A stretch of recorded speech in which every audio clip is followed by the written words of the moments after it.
मात्र स्पर्श की मूलता कह दी गई। ध्यान रखिएगा। तो जो पत्र लिखे हैं और पत्र में उन्होंने लिखा कि हमारे यहाँ हमने ऐसा सुना है कि शिवलिंग, गर्भवती नारी शिवलिंग का स्पर्श या शिवलिंग की पूजन नहीं कर सकती, तो उसको कृष्णेश्वर महादेव, 12 ज्योतिर्लिंग में से एक ज्योतिर्लिंग है कृष्णेश्वर महादेव।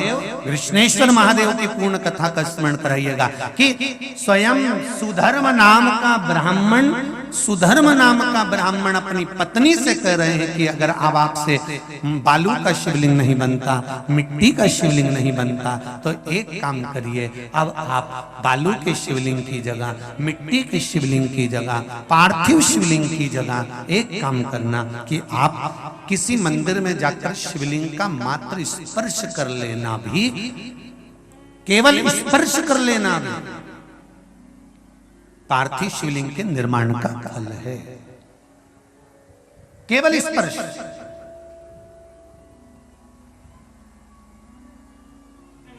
आप लोग जाते हैं शिव मंदिर, तो शिव मंदिर जाते हैं तो शिवलिंग का स्पर्श करते हैं? जम के तो बोलो जरा, करते हो सब लोग? तो शिवलिंग का मात्र स्पर्श, केवल छूना नहीं है। स्पर्श का मतलब होता है शंकर भगवान को आप चंदन ले गए हो कि नहीं ले गए हो, अष्टगंध ले गए हो कि नहीं ले गए हो, पर ये तो मुझे विश्वास है कि एक लोटा जल लेकर जरूर जाते हो। जल चढ़ाने के बाद भी अगर आप 3 उंगलियां शिवलिंग पर अगर मात्र घुमा देते हो तो समझ लो कि आप प्रतिदिन पार्थिव शिवलिंग का निर्माण कर रहे हो और शिवलिंग की पूजन कर रहे हो। प्रतिदिन आप शिवलिंग का स्पर्श मात्र घुमाने पर ही पार्थिव शिवलिंग का निर्माण कर रहे हो।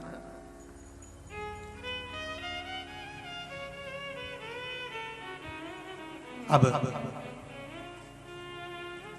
जिसके मन में संशय है कि शिव जी का गर्भवती नारी पूजन न करे, और ऐसा जिसने बताया है ना, तो उसको जरूर एक बार पकड़ के लेकर आना और बताना कि भाई कौन सी पुराण में किस जगह लिखा है कि ये शिवलिंग का यहाँ पर दर्शन नहीं करना चाहिए, उसका वर्णन होना चाहिए।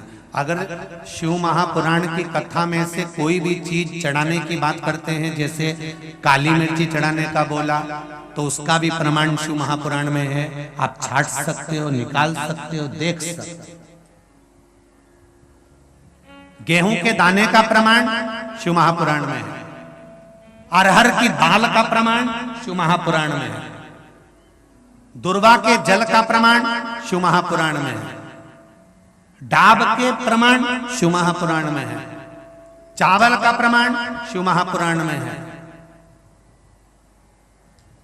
कौन कौन सी चीजों से भगवान शंकर के शिवलिंग का निर्माण होता है, यहां तक वर्णन करा गया कि भस्म से निर्मित शिवलिंग का भी पूजन हमारे यहां शिव महापुराण में वर्णन।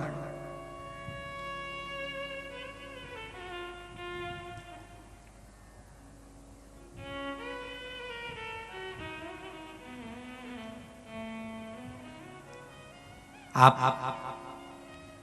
शंकर की आराधना में जितनी भी चीजें व्यासपीठ से अगर श्रवण करते हैं तो उसका स्मरण आपको रहना चाहिए, उसका स्मरण रहना चाहिए।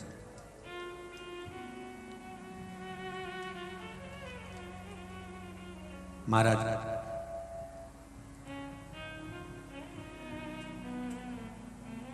गर्भवती नारी भी शंकर भगवान के मंदिर में जाकर उसका स्पर्श शिवलिंग का कर सकती है, किसी को रोक नहीं है। उसका फल क्या मिलता है वो भी स्मरण कर लीजिए। घोषमा को बेटा हुआ, सुधर्म ने कहा कि इस बेटे को तुम सुदेहा को दे दो, उसकी संतान नहीं है। जब तुम्हें एक पुत्र हो गया है तो दूसरा भी हो जाएगा। उन्होंने सुदेहा को दे दिया। सुदेहा ने पाल पोस कर बेटे को बड़ा कर लिया, उसकी शादी कर दी, घर में बहू आ गई। बहू को मालूम पड़ा कि मेरी असली सास तो घोषमा है, ये सुदेहा मेरी असली सास नहीं है।